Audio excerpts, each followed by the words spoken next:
ಆದ್ದರಿಂದ ಎಲ್ಲ ಬಾಹಿರನೇ ಕೃಷ್ಣ ಸಂದರ್ಶನ ಎನ್ನುವಂತಹ ಮಹಾವಿಧಿಯನ್ನು ನನ್ನ ಕೈಯಿಂದ ತಟ್ಟಿ ಕಳೆದೆಯಲ್ಲ. ಇವತ್ತಿನ ನಿನ್ನ ಮಾಡದಿಯ ಸಂಘದಿಂದ ನಿನ್ನ ಕರ್ತವ್ಯವನ್ನು ಮರೆತೆಯಲ್ಲ. ಯಾಕೆ ಹೀಗೆ ಮಾಡಿದೆ?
ಕತ್ತಲುದಾರಿಯಲ್ಲಿ ನಡೆದವರು.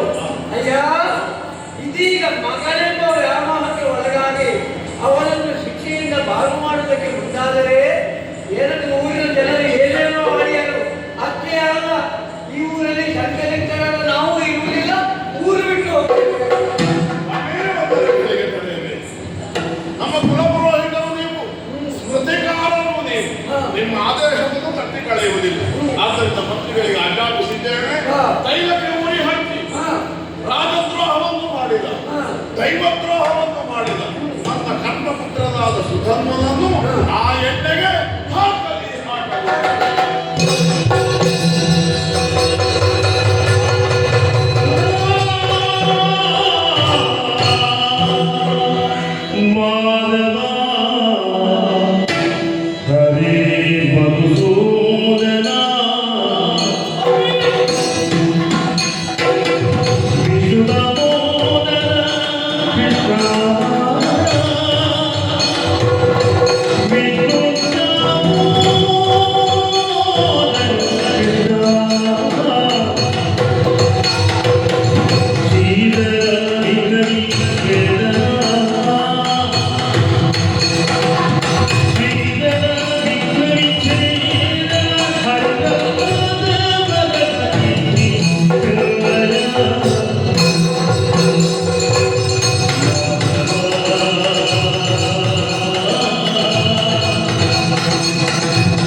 ನಮ್ಮ ಮನಸ್ಸಿನಲ್ಲಿ ಮೂಡುವಂತಹ ಪ್ರತಿಯೊಂದು ತೀರ್ಮಾನಕ್ಕೂ ನೀನೇ ಹಿತ.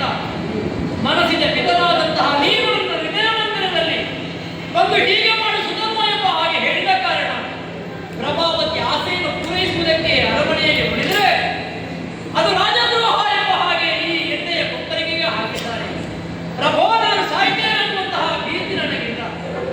ಒಬ್ಬ ವೀರ ಕ್ಷತ್ರಿಯನಾಗಿ ನಿನ್ನ ಭಕ್ತನಾಗಿ ರಣರಂಗದಲ್ಲಿ ನಾನು ಸತ್ರೆ ನನಗೆ ಸಂತೋಷವಾಗುತ್ತಿತ್ತು.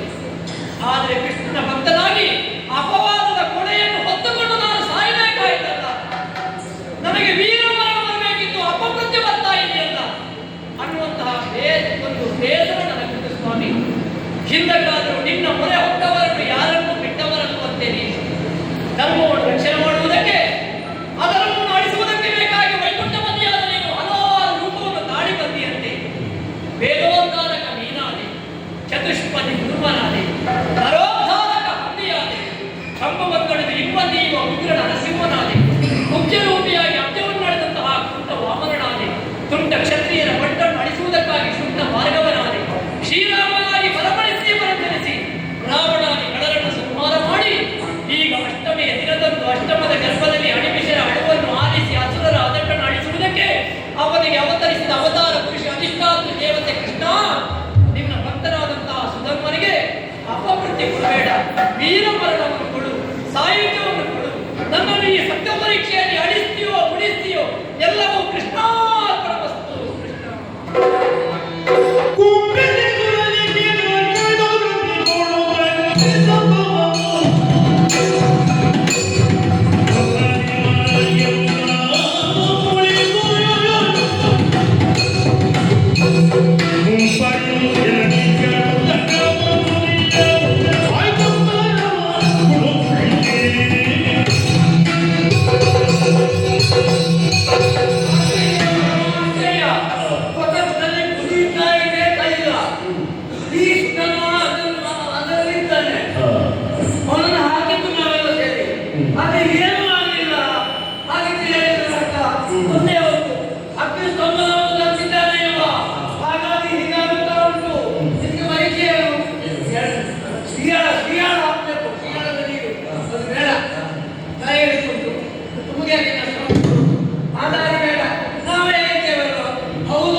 ನನ್ನ ಮಗನಲ್ಲಿ 2 ಮಾತು ಹಾಡಿಬಿಡ್ತೇನೆ.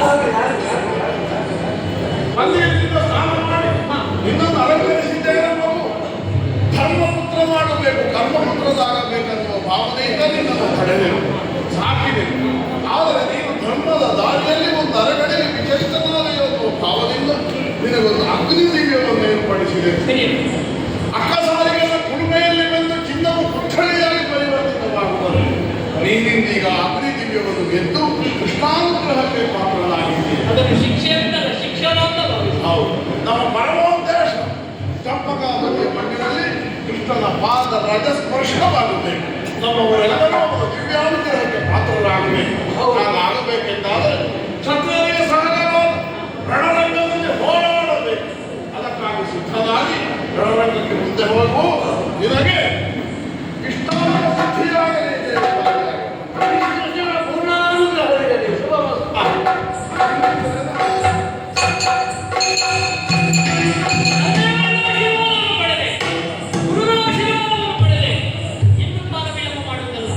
ಯುದ್ಧಕ್ಕೆ ಹೋಗಬೇಕಾಗಿದೆ.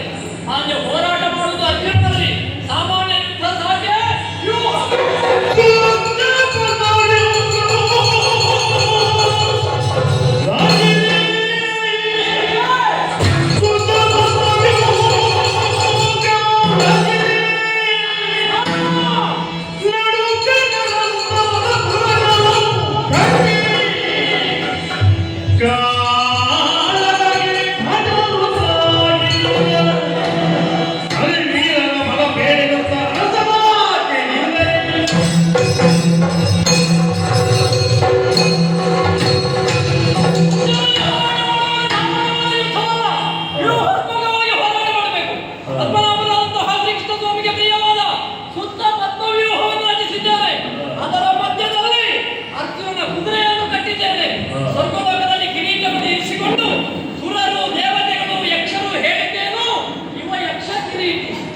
ಕಿರೀಟಿಯನ್ನು ಕಾಣ